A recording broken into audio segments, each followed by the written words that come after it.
حضور غوث پاک کو اللہ نے بڑا اعزاز دیا، بڑی کرامات دی۔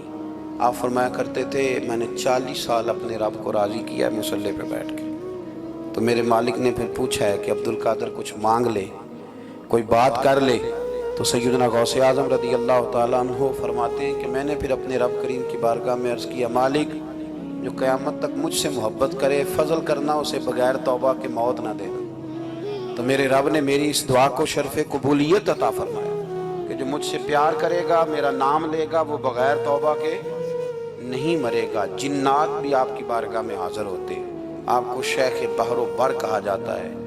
جب آپ نے منبر پر بیٹھ کر یہ اعلان فرمایا نا کہ میرا یہ قدم ہر ولی کی گردن پر ہے، تو خراسان کے جنگلوں میں معین الملت والدین عطائے رسول ہند الولی خواجہ معین الدین اجمیری موجود تھے۔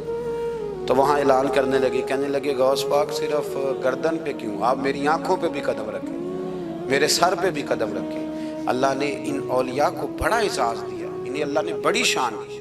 اپنی نسبت اللہ کے بندوں سے مضبوط رکھیں۔ ضروری نہیں کہ آپ کسی جگہ مرید ہی ہوں گے تو آپ کی نسبت مضبوط ہوگی۔ آپ خواجہ معین الدین سے پیار کریں، آپ حضرت بہاءالحق نقشبند بخاری سے پیار کریں، داتا علی اجویری سے پیار کریں، آپ غوث پاک جیلانی سے، آپ اللہ کے نیک بندوں سے محبت کریں، ان کا تذکرہ سنیں۔ اب تو پوری مہم چلی ہوئی ہے اللہ کے بندوں کے خلاف۔ لوگوں نے ایسا وار چلایا کہ بس جی کچھ بھی نہیں جی، آپ چھوڑیں، آپ ڈائریکٹ کتاب و سنت کو پڑھیں، کوئی بھی نہیں جی، کوئی ولی نہیں۔ تو پھر وہ جو اتنی آیتیں، وہ حدیثیں، وہ سارا کچھ، اس کا مطلب ہے امت میں ولی ہوتے ہی نہیں۔ تو الا ان اولیاء اللہ لا خوف علیہم ولا هم یحزنون کا کیا معنی ہے؟ اس کا کیا مطلب؟ آپ نے تو ملیاں میٹ کر دیا، سارا پوری مہم چلی۔ اللہ کے بندوں سے پیار کریں، اور میرے نبی پاک صلی اللہ علیہ وسلم نے فرمایا جو جس سے پیار کرے گا قیامت کے دن اسی کے ساتھ اٹھایا جائے گا۔ اور حضرت ابو ذر غفاری نے عرض کیا تھا یا رسول اللہ اگر وہ ان جیسے عمل نہ بھی کرے تو فرمایا اللہ بڑا کریم ہے، ایمان کی سلامتی سے جائے اللہ ان کے ساتھ ہی کھڑا فرما دے گا۔ سیدنا غوث اعظم کی کرامات اتنی متواتر کے ساتھ ہیں کہ ملا علی قاری فرماتے اتنی تو کرامتیں سنی نہیں اتنی غوث پاک کو اللہ نے عطا فرمائی۔ رب کریم نے انہیں درجہ دیا، وقار دیا، ان کی دعاؤں کو قبولیت دی، اللہ نے انہیں اعزاز کے ساتھ نوازا، اللہ نے ان پر فضل فرمایا۔ ایک تاجر تھا تو ملک شام جاتا تھا اکثر تجارت کرنے کے لیے، مال کما کے لاتا، غریبوں کی بھی مدد کرتا، مدارس کی، مساجد کی، سب جگہ جہاں دین کی ضرورت ہوتی پہنچتا۔ ایک بغداد میں اور درویش بھی گزرے جن کا نام شیخ حماد ہے، وہ بھی بڑے درویش تھے۔ وہ تاجر شیخ حماد کے پاس گیا، کہنے لگا میرے لیے دعا کر دے، میں جا رہا ہوں سفر کے لیے۔ تو انہوں نے کہا میں صبح بتاؤں گا۔ استخارہ کیا، صبح کہنے لگے نہ جانا، تیرا مال بھی لٹ جائے گا اور تو قتل بھی ہو جائے گا۔ وہ بڑا پریشان ہوا، حضور غوث پاک کے پاس گیا، کہنے لگا حضور وہاں بھی میں نے کہلا بھیج دیا ہے، سامان میرا پڑا ہے، جاؤں گا نہیں، پیمنٹ نہیں کروں گا، ملے گا نہیں تو خسارہ ہو جائے گا، مہربانی فرمائے۔ غوث پاک نے مراقبہ کیا اور میں تو جا اللہ خیر کرے گا، تو جا اللہ خیر کرے گا۔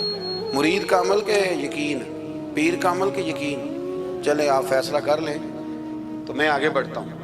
حضرت غوث اعظم رضی اللہ تعالیٰ عنہ نے مرید سے کہا تو جا اور اللہ خیر کرے گا۔ وہ گیا، کہتے میں نے پیمنٹ کی، مال لیا، واپس آیا، گھوڑوں کا سفر تھا، رستے میں رات کو ایک جگہ سویا، خواب دیکھتا ہوں، خواب میں ڈاکو آ گئے، انہوں نے پہلے مال لوٹا پھر مجھے قتل کیا، اور جب میرے گردن پر انہوں نے خنجر چلائی، خواب دیکھا تو میری فٹافٹ آنکھ کھل گئی، اور جب میری آنکھ کھلی تو میں اسی وقت ہی رخت سفر باندھا، سر پٹ گھوڑے دڑائے، کچھ رات کو کچھ دن کو، سویرے بغداد پہنچ گیا۔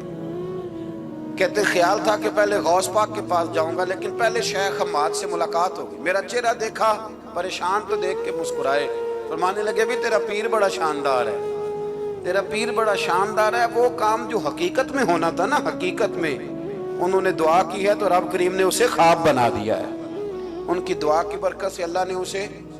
اب میں بات مضبوط کرنا چاہتا ہوں تو میں ایک حدیث پاک بھی پڑھ دوں۔ لوگ کہیں گے جی مرنے والا بھی بچ جاتا ہے، عمر بھی بڑھ جاتی ہے، مشکات کی حدیث ہے، ترمذی میں بھی موجود ہے، نبی پاک صلی اللہ علیہ وسلم نے فرمایا ہے اگر تم چاہتے ہو رزق بھی بڑھ جائے، عمر بھی لمبی ہو جائے، تو اپنے رشتہ داروں سے اچھا سلوک کرو۔